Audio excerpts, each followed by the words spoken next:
नमस्कार किसान साथियों। तो स्वागत है आप सबका हमारे YouTube channel natural farming in Himachal में। तो आज मैं आपको बताऊंगा मक्की की बिजाई के बारे में पूरी जानकारी।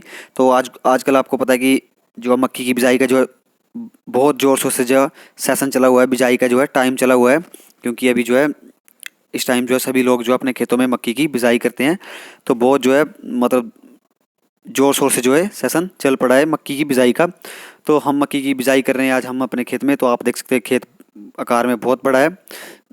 तो आज मैं आपको वीडियो के माध्यम से पूरी जानकारी बताऊंगा कि मक्की की बिजाई लाइनदार खेती मक्की की कैसे की जाती है और इस लाइनदार खेती से क्या क्या फायदे होते हैं और फसल का उत्पाद कितना होता है और बीज कितना लगता है, बीज की कितनी लागत लगती है। तो वीडियो के माध्यम से आज आपको पूरी जानकारी बताऊंगा। तो वीडियो को जो है एंड तक जरूर देखें, साथ में चैनल को like comment share and subscribe जरूर करें दोस्तों। सब्सक्राइब के बेल आइकन के ऑल बटन पर क्लिक करें ताकि आगे से जो भी जानकारी साझा करूं उसकी नोटिफिकेशन सबसे पहले आप तक पहुंच सके। तो ये देख सकते हैं आज मक्की की जो हम लाइनदार खेती कर रहे हैं, ये बैलों के साथ हम जो है जुताई कर रहे हैं। ये मेरे बैल हैं, ये आप देख सकते हैं। खेत भी देख सकते हैं कितना बड़ा कार है। सेकंड टाइम है, बिल्कुल 3 बजे का समय है, तकरीबन 3 साढ़े 3 बजे का समय है। तो हमने जो बैल खेत बड़ा है तो हमने जो बैलों को जल्दी ही जोत दिया है ताकि हम इसको फिनिश कर सके, खेत को जो है ख़त्म कर सकें अंधेरा होने से पहले पहले इसको जो हम ख़त्म कर सके। सबसे पहले आप जो आजकल आपको पता है बारिश नहीं हुई है तो ज़मीन में मॉइस्चर जो बहुत कम है, तो बीज को जो है अंकुरित कर लें। तकरीबन जो 3-4 घंटे बीज को पानी में डालकर अंकुरित कर ले ताकि जो है आगे बीज जो है जल्दी फूट जाए दाना और जल्दी बीज अंकुरित होकर बाहर दाना जो है बाहर आ जाए और अंकुरित हो जाए। तो अभी सेकंड टाइम बिल्कुल 3 बजे हैं, तो हम जो है बैलों को अब जोत देंगे और मक्की की बिजाई करेंगे। तो मैंने पहले बताया आपको जो मक्की को जो 3-4 घंटे बिल्कुल इसको जो भिगो ले ताकि अंकुरित कर लें ताकि जो है ये जल्दी फूट आए। और ज़मीन में मॉइस्चर जो कम है इसीलिए हम जो इसको भिगा रहे हैं। अगर मॉइस्चर ज़्यादा हो तो भिगाने की ज़रूरत नहीं होती, अंकुरित करने की ज़रूरत नहीं होती है। तो अंकुरित करने के बाद जो बीज लगाने से पहले अंकुरित करने के बाद जो है इसको पानी से 10-15 मिनट पहले जो निकाल लें, बर्तन में निकाल लें ताकि जो आगे आपको बीज लगाने में आसानी हो। अगर हम बिल्कुल गिल्ला बीज निकालेंगे तो उसमें जो है हाथ से जो है गिरता नहीं है नीचे, हाथ में ही धंस जाता है, फंस जाता है। तो इसको जो 10-15 मिनट पहले ही निकाल ले। तो ये देख सकते हैं मेरे खेत का कार जो कितना बड़ा खेत है, आप अपनी आंखों से बिल्कुल लाइव देख रहे हैं दोस्तों, बिल्कुल लाइव। इसमें एक बात हकीकत है, बिल्कुल इसमें फ्रॉड कुछ भी नहीं है। मैं बिल्कुल हकीकत पे वीडियो बनाता हूँ। तो आप जो सब कुछ लाइव जो आपके सामने सेशन जो है बिल्कुल जो भी होता है सब कुछ आपके ही नज़रों के सामने होता है। तो आज हम जो इसकी जुताई करेंगे बिल्कुल आपके सामने। तो ये मक्की का बीज जो बिल्कुल ऐसे डाला जाता है, बिल्कुल लाइनदार। एक साइड हम मक्की डाल रहे हैं, दूसरी एक तरफ जो है एक हमने थोड़ा फर्टिलाइज़र भी लिए 12-32 क्योंकि ये मेरी ज़मीन जो है थोड़ी दूर है। यहाँ हम जो है जैविक खाद या जो भी मतलब गोबर वगैरह जो पहुँचा नहीं सकते क्योंकि गोबर भी मेरे पास कम है, इतने जानवर भी नहीं है और पशु भी नहीं है। और पशु जो है तो हम जो फार्मिंग सब्जी का भी काम करते हैं, उसमें वहीं हम गोबर ज़्यादा वहीं डाल देते हैं। तो यहाँ थोड़ी ज़मीन जो है मेरे घर से 2-3 किलोमीटर जो है दूर है, तो यहाँ हम जो है गोबर नहीं पहुँचा पाते और इसलिए हम जो यहाँ 12-32 जो फर्टिलाइज़र होती है NPK जो नाइट्रोजन फास्फोरस और पोटेशियम का मिश्रण जो है इसको दे देते हैं ताकि इससे जो है ज़मीन में जो है थोड़ी उपजाऊ बनी रहती है और इससे फसल जो है अच्छी होती है। तो ये जो मेरे बैल है, हम बैल से जो है तकरीबन जो है आधे से ज़्यादा खेत की जुताई कर चुके हैं। तो आधे से ज़्यादा क्या, तकरीबन हमने जो खेत को जुताई जो है कंप्लीट कर दी है। तो टाइम देख रहे हैं आप, समय देख रहे हैं, बिल्कुल जो है अंधेरा कुछ ही समय बाद जो अंधेरा होने वाला है।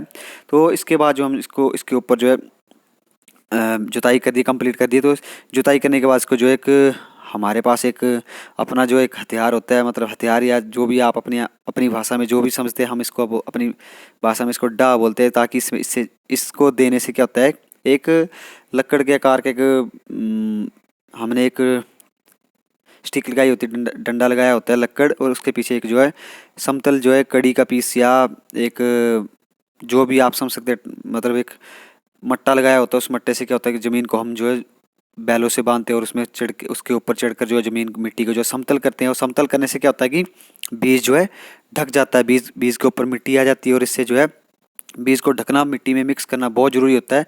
तो ये जो है हमारे पास एक हथियार होता है, इससे जो हम वेपन होता है, ये भी एक कृषि का वेपन है, हथियार है। तो इस वेपन से जो हम मिट्टी को जो समतल कर देते हैं और इसके ऊपर जो है बिल्कुल प्लेन कर दें ताकि बारिश का पानी भी वो भी धीरे धीरे ऊपर से ही निकल जाए और यहाँ जो पानी भी खड़ा ना हो और ये देख सकते हैं बीज जो है हमने मक्की का बीज लगाया हुआ है, सीड्स ये आपके सामने पड़ा हुआ है। इस सीड को जो हम मिट्टी में मिक्स करने के लिए ऊपर जो ये मैंने आपको बताया, हम अपनी लैंग्वेज में इसको डा बोलते हैं। मट्टा जो लकड़ी का मट्टा लगाया होता है, और एक ढानी होती है, डंडा होता है एक, उसको हम ढानी बोलते हैं, ढानी और मट्टा। तो इनसे क्या होता है, मिट्टी जो है समतल होती है, और समतल होने के बाद जो है मिट्टी, बीज जो है अंदर, मिट्टी ऊपर आ जाती है और बीज अंदर चला जाता है, और बीज जो है जल्दी अंकुरित हो जाता है। इससे जो है पक्षी या बंदर वगैरह भी बीज नहीं उठा पाते, क्योंकि बीज जो है मिट्टी में मिल जाता है। तो ये प्रोसेस देख सकते हैं आप, इस तरह से इसे हम डा बोलते हैं। इसी अब आप अपनी अपनी लैंग्वेज में क्या बोलते हैं, हमें क्या क्या बोलते होंगे, तो वो आपकी लैंग्वेज है भाई, हम क्या हमें क्या मालूम, हम अपनी लैंग्वेज में इसको डा बोलते हैं। तो कहते हैं कि कोस कोस में बदले पानी, 4 कोस में बदले बाणी। तो वही बात है, जो अपने अपनी भाषा में क्या क्या बोलते हैं, कई डा बोलते हैं, कई मच बोलते हैं, कई मट्टा बोलते हैं, अपनी अपनी भाषा है, तो हम इसको डा बोलते हैं। तो इसको देने से ज़मीन जो है बिल्कुल समतल हो जाती है। ये देख सकते हैं आप, ये पहला जो है, पहला जो मतलब इसको पहला स्टेप ओपनिंग करते हैं हम, पहला स्टेप लगाते हैं, तो वहाँ तो थोड़ा इजी नहीं होता है, उसको जो है थोड़ा औखा होता है देने के लिए। तो जब बीच में पहुंच जाते हैं, एक तो फेरे लगाने के बाद जो है, एक तो मट्टे लगाने के बाद, ये पट्टे लगाने के बाद हम पट्टा बोलते हैं, पट्टे लगाने के बाद जो है ये मतलब अपनी जगह कवर कर लेता है, और इससे आगे जो है ये प्रोसेस देख सकते हैं आप, ऐसे चलता है। और इससे जो है ज़मीन बिल्कुल, ये लाइव फादर साहब मेरे जो है दे रहे हैं, ये डा दे रहे हैं, ये फादर साहब मेरे। तो ये अब मैं आ गया देने के लिए, क्योंकि फादर साहब छोटे बेचारे एज्ड हैं, हम बहुत काम करते हैं, हमारा हम सब मिलकर फैमिली जो बहुत काम करती है, मेरे बिल्कुल सहयोग करते हैं, सब मिल एकजुट होकर जो हम खेतों में काम करते हैं। तो फादर साहब को मैंने बिठा दिया, मैं देता हूँ। तो क्योंकि पहले पूरी खेत की बिजाई मैंने की, थोड़ा मेरे को थकान महसूस हुई, तो मैंने फादर साहब से कहा, एक तो 5-7 मिनट आप दो, क्योंकि अंधेरा हो रहा है, तो इतना टाइम नहीं हमारे पास कि बैलों को खड़ा कर दे मतलब इतनी देर तक। हम बैलों को भी रेस्ट देते हैं, मतलब उतनी, मतलब जितना इनको ज़रूरी होता है उतना उनको भी रेस्ट देना पड़ता है, क्योंकि इनके भी जो है जान है ना भाई, ये निजी बड़ा माल है, मतलब बिना जवान के माल है, तो ये बेचारे खुद थोड़ी बोलेंगे कि हमें थकान लगी है, तो इनको भी जो है रेस्ट देना पड़ता है। तो आई होप आपको मेरी वीडियो अच्छी लगी होगी, तो चैनल को लाइक, कमेंट, शेयर और सब्सक्राइब जरूर करें दोस्तों। सब्सक्राइब के बेल आइकन के ऑल बटन पर क्लिक करें, ताकि आगे से जो भी जानकारी साझा करूं उसकी नोटिफिकेशन सबसे पहले आप तक पहुंच सके। धन्यवाद।